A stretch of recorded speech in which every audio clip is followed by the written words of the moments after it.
Hi, I'm Sharon Bill. Welcome to my YouTube channel. Working through previous year's exam papers is an excellent way to revise and prepare for your own ABRSM Music Theory exam. I've worked with you through every single question of every past exam paper in grades 1 to 5 from 2014 to 2018 to help you really get to grips with your music theory. In this short video, you'll find links in the cards and in the description box to all 5 videos to work through each question of Grade 4 Paper B from the 2018 past exam paper booklet.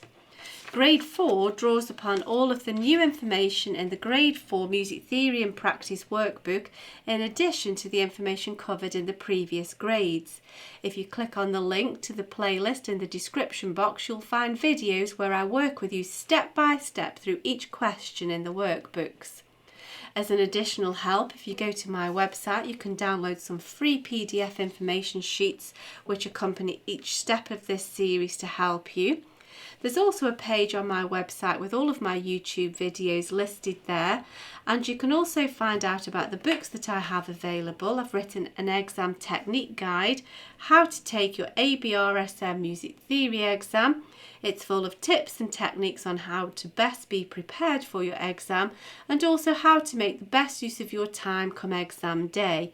So if you visit sharonbill.com, you'll find it all there. If you can give me a like, that would be really super, and please do subscribe to my channel and share out the videos. Enjoy your studies. See you next time. Bye.